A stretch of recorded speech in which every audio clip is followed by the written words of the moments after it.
Asubuhi ilinipokea kwa utulivu, bahari iliimba bila maneno, mawimbi yalicheza, ndege waliruka, anga lilijaa rangi za ajabu.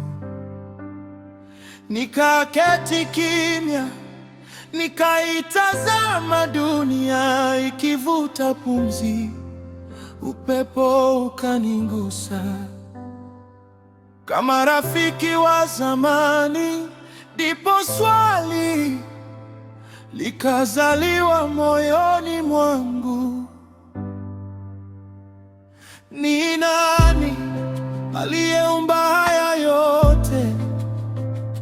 Ni nani aliyofundisha bahari kuimba milele? Aliyezipatia nyota mahali pa kung'aa? Ni nani aliyezifundisha miti kuinua mikono yake mbinguni? Ni nani aliyeificha kesho tusiweze kuiona?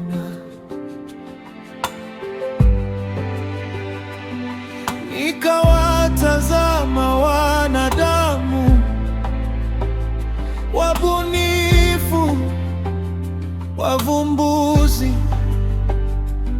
wasanii, waimbaji, waandishi, wajenzi. Tunawaza, tunabuni, tunajenga, tunaimba, tunabadilisha dunia, lakini kila kipawa kinaonekana kama cheche ndogo kutoka kwenye moto mkubwa kuliko sisi. Ndipo swali lingine likaja moyoni mwangu: je, uwezo wa kuumba ni zawadi tuliopewa? Je, ndani yetu kuna alama ya siri ya Muumba? Je, kila wazo jema ni mwangwi mdogo wa yeye aliyeota ndoto kwanza? Sijui, lakini ninapoona mtoto akitabasamu, muziki ukizaliwa, huruma ikitawala, na upendo ukibadilisha maisha, ninastaajabu. Wengine wanakuita kwa majina mengi, wengine wanaomba, wengine wanaimba, wengine wanatafuta. Mimi leo sibishani, sijidai, najua kila kitu. Ninasimama tu kwa mshangao, kwa sababu milima bado imesimama, mito bado inatirika, ndege bado anaimba, misimu bado unarudi,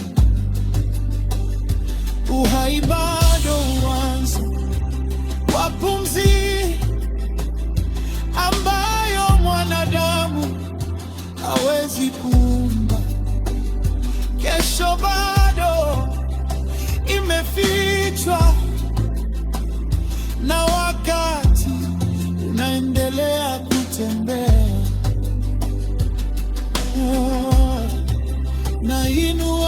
macho yangu, nainua mikono yangu, nainamisha moyo wangu, na kwa kila pumzi nasema heshima kubwa